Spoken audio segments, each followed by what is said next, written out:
Hello, thank you for joining me to talk about my favorite film of summer of 2024, Furiosa, a Mad Max saga. I don't like the tagline, but marketing, right?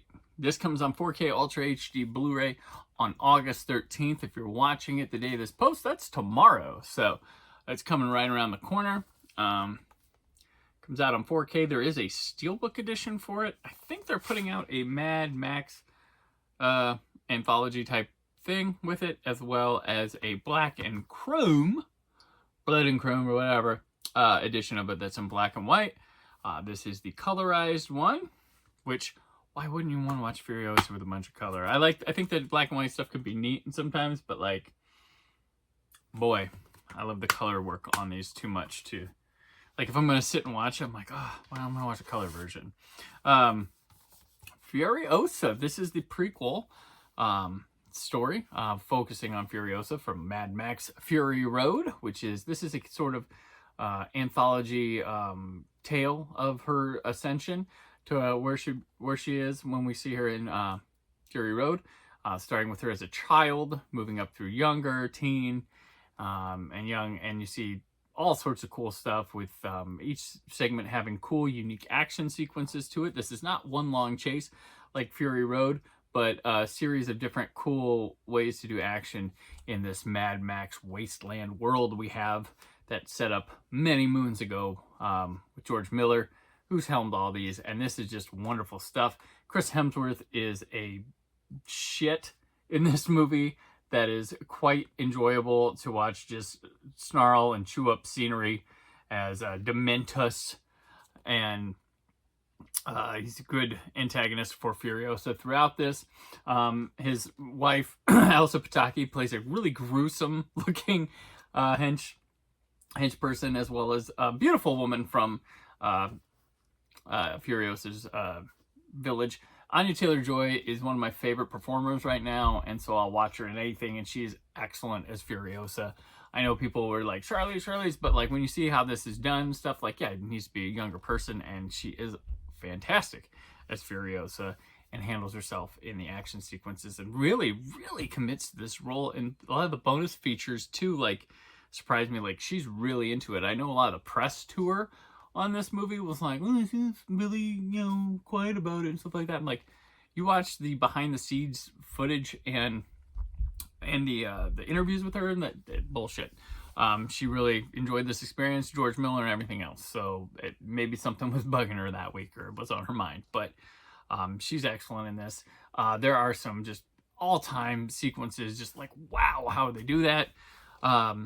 Go along with great visuals, this gorgeous cinematography, great use of color, like effects, costuming, everything just is so thought of. And one of the funnier things I found in this is, while this has some gruesome parts to it, when there's a bonus feature where we get to see the workshop of like the prosthetics and stuff, and they look even grosser, detached and stuff from how they're used in the movie, which are supposed to be gross. So that's kind of funny. But this one's just a real good story of her rise and having to play sides and compromise and things like that, and just seeing where she comes from.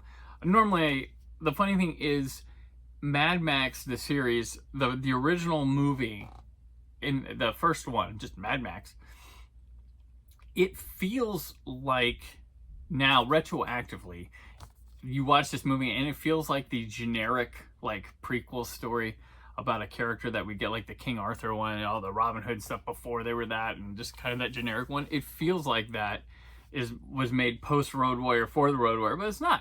And then he goes here and does a prequel itself, and it is just awesome. It's not it's like it's trying to give you the goods of Fury Road while not trying to compete with Fury Road, but do its own thing of Fury Road. It's a whole different vibe than what that was. And yeah, I can't recommend Furiosa high enough. If Mad Max Fury Road is 5 stars, Furiosa is definitely 4.5 stars. This is definitely one that's going to be on my rotation. It is so good, and I'm sad people didn't go see it. They saw the trailer and thought, nah, like this is one of the best movies to go see on the big screen. But at least y'all went to Apes for me. That was good. I'm glad y'all liked that movie. But yeah, Furiosa, y'all should have seen it. Let's head into the specs here as we go to the video, which is presented in 239.1, just like the theatrical, with an HEVC H.265 encoding for a 2160p or 4K picture, as we like. And it is a delight. It is crisp, it is sharp, clear, good colors with saturation just popping all over. HDR really has some nice glow in areas as well, especially the blue night scenes in the desert look just gorgeous with a full encompassing filter. The green at the beginning, and there's like Furiosa picking an apple from a green tree, and this girl that's in like the background is like almost like sepia toned herself. She like feels like discolored from the world. Yeah, just fire looks awesome. Everything about this is just click, click, click, click, click, and this image is all, like, the details are just so strong. The prosthetic stuff all hold up to any kind of scrutiny. You can see pores on people, all the wrinkled, the dried up skin, everything else. Just, it is a feast for your eyes. So I give it a 5 out of 5. As well as the Atmos track that comes with this is also a 5.5 because it rocks the room. But first, in addition to the Atmos, you also get an English 5.1 track, a descriptive audio track.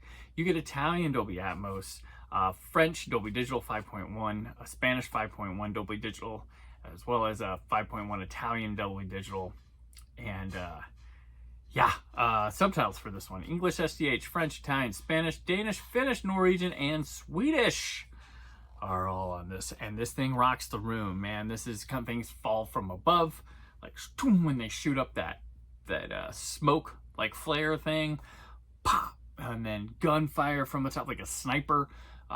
You get the truck, the rolling sound that goes across the room, especially when they drive the big rig trucks, just rumbles. You get good impact from the subwoofer. So things, when they hit, they hit. And even in the madness of it all, if there's voices, these are very visual movies that not a lot of dialogue going on in a lot of the action sequences, but when it is a part of the action, but crisp and clear enough for you to hear it. So it's an amazing work with the mixing and layering of the effects, the music, and the vocals. Vocals too, very clean. You can hear the grumbling and nice little clicky mouse sounds sometimes with it. And then just like I said, the speakers from side to side, up and down, just everything's come for. There's great ambiance with like the wind moving around, even in the quiet is good. You can hit the desert sand hitting around and stuff. It is quite the entertainment experience here with the Atmos track, full encompassing with the video. It's just ultimate pleasure in viewing a movie at home. And what else is good for viewing a movie at home when you can stroll on over to the extras after the movie you just watched? It doesn't come with a Blu-ray disc, but it does come with a digital code which you can redeem. So bonus features look like a bunch of little featurettes, but there's the first one: Highway to Valhalla, In Pursuit of Furiosa. This is your all-encompassing, it's almost just short of an hour. It's like 3 minutes short of an hour, but it is an all-encompassing journey from this film, from what it was supposed to be, what they're planning on it to be, to bringing in the pre-production, to casting Anya Taylor-Joy, Chris Hemsworth, going on to, it is a diary. That's probably what the thing is. So like more than a behind-the-scenes featurette or making-of doc, it is like a diary of the film.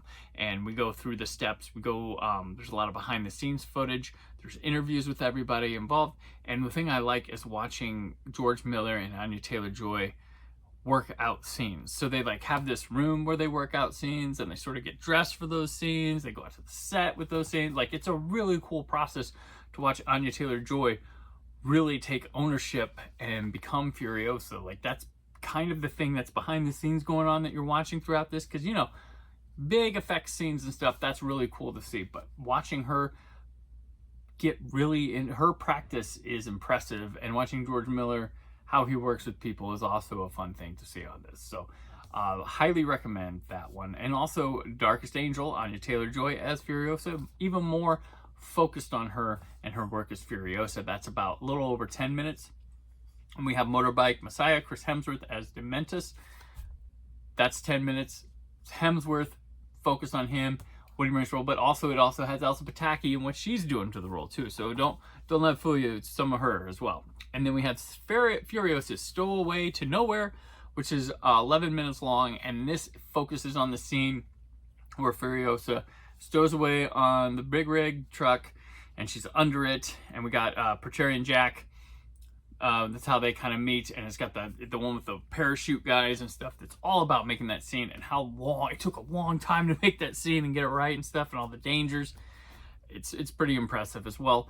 And then Metal Beasts and Holy Motors, which is about 15 minutes, and it focuses on what Mad Max movies have been, the chases, the fights, and how the stunt work, and how it applies to Furiosa and what they do with that. So the extras, I think these are excellent. Could have been a commentary, I don't know, but I will give a 4 out of 5, leaving room for improvement down the road someday maybe, because for a new movie, especially a movie that did not consider a box office disappointment, they packed it with lots of stuff to watch, and I applaud you, Warner Brothers, for doing that.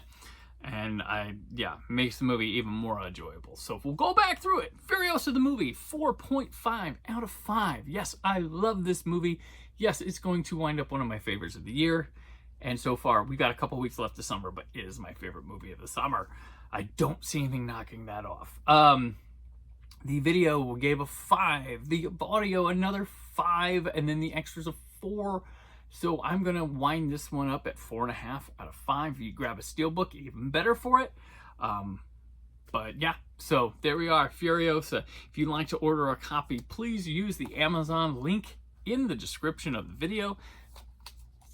Nice kind little thank you to me or whatever. If you thank me for doing stuff like this, I don't know if you appreciate what I do or whatever. But if you haven't seen Furiosa, watch Furiosa. It's awesome. You'll like it. If you dug Fury Road, how are you not going to like Furiosa?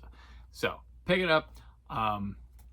Review copy wise, I don't know what my next review copy will be. This is the last one I have for right now, but as soon as it gets here, we'll try to review it. I will do an unboxing for the Doctor Who Season 1 set, which is on its way to me from the UK. Not a review copy, but it's Doctor Who, and you guys know I love Doctor Who, so I always show off the Doctor Who Blu-rays here. So thank you for watching. Pick up a copy of Furiosa. It's not only the best movie of the summer, it's one of the best new movies on 4K this year. Check it out.